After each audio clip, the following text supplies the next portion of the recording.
Сәлем достар, эфирде оңай English бағдарламасы, сендермен мен Данияр. Достар, бүгінгі біздің тақырыбымыз Direct and Indirect Speech деп аталынады. Яғни қазақша аударар болсақ, төл және төлеу сөздер. Төл және төлеу сөздер дегеніміз не? Төл сөз ол біреудің жаңа ғана немесе бір кездері айтқан сөздерін туп-тура сол күйінше ешқандай өзгеріске ұшыратпастан жеткізу болып табылады. Ал indirect speech, яғни төлеу сөздер дегеніміз, ол біреудің айтқан сөздерін сөзбе-сөз емес, мағынасын сақтай отырып жеткізу. Мысалға, once he said, I will become a doctor. Ол бір кездер айтты, мен дәрігер боламын деп. I will become a doctor деген сөйлем, бұл бізде төл сөз.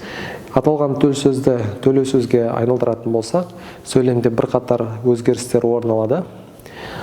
Once he said that he would become a doctor. Ол бір кездер айтты, дәрігер боламын деп.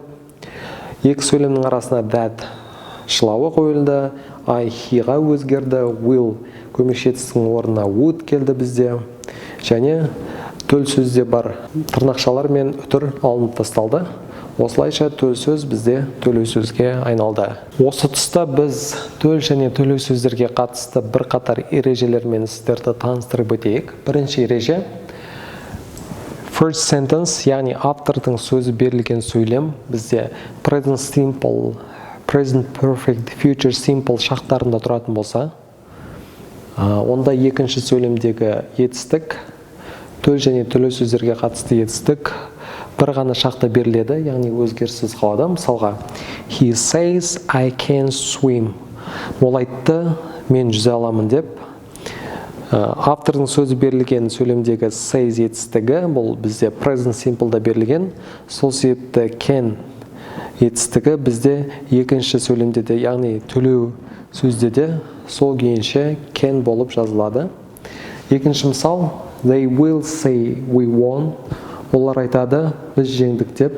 Көріп тұрғандарыңыздай will say бізде future simple шағында берілгендіктен won етістігі, яғни past simple шағында берілген етістік қайтадан сол күйінше жазылады. Екінші ереже, егер бірінші сөйлемдегі, яғни автордың сөзі берілген сөйлемде бізде past simple шағы тұратын болса, онда екінші сөйлемде, яғни төл және төлеу сөздер берілетін сөйлемдердегі етістіктер бір шаққа кері жылжиды. Present simple, past simple өзгереді. Бұл жерде тек present қағана қатысты берілген мысалдар. Present continuous, past continuousке, present perfect, past perfectке және present perfect continuous бізде past perfect continuousке өзгереді. Мысалға, my mom said she knew English. Менің мамам айтты, ол ағылшын тілін білген. Төл сөздегі етістік бізде past simple шағында берілген. Енді ол бір қадам артқа жылжиды. Сол кезде бізде төлеу сөз жасалынады. My mom said that she had known English. Knew бізде had known-ға өзгерді. Past simple, past perfect, екі сөйлемнің арасына that шылауы қойылды. Present simple шағына қатысты ерекшелік, егер төл сөздегі сөйлемдер, ғылыми фактілер немесе әрдайым қайталанып отыратын физикалық құбылыстар болатын болса, онда төл сөздегі етістік present simple күйінде қайта жазылады, ешқандай өзгеріске ұшырамайды. Мысалға, Professor Ismailov persuaded the sun rises in the east. Профессор Исмайлов күн шығыстан шығады деп сендіруге тырысты. Егер төлеу сөзге айналдыратын болсақ, Professor Ismailov persuaded that the sun rises in the east деген сөйлем жасалынады. Көріп тұрғандарыңыздай rises сол күйінде present simple шағында қалды, өйткені күннің шығыстан шығуы бұл қайталанып отыратын физикалық құбылыс немесе ғылыми дәлелденген факті. Past simpleге қатысты ерекшеліктерді қарастырып өтейік. Past simple бізде past perfectке өзгереді, past continuous, past perfect continuousке өзгереді. Алайда past perfect күйінде және past perfect continuous, past perfect continuous шағында сол күйінше өзгермей қалады. Мысалға, the driver said I had been here before I got married. Жүргізуші айтты, мен бұл жерде болғанмын, мен үйленгенге дейін. Көріп тұрғандарыңыздай had been күйінде қалды. Past perfect күйінде қалды. Here үстеуі бұл жерде there үстеуіне ауысты. Төлеу сөз болғандығы себепті. Past simpleге қатысты және бір ерекшелік, егер бізде Екінші сөйлемде, яғни төл сөзі бар сөйлемде уақыт берілетін болса, келесі сөйлемдегідей, Гүлнар replied, she was born in 2002. Гүлнар жауап берді, ол 2002 жылы дүниеге келген.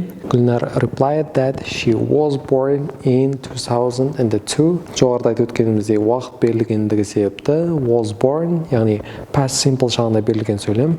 Екінші сөйлемде де, яғни төлеу сөзде де сол күйінше өзгерісі жазылады. Келер шаққа қатысты өзгерістерді түсіндіріп өтсек, бұл жердегі принцип өте жеңіл, оңай.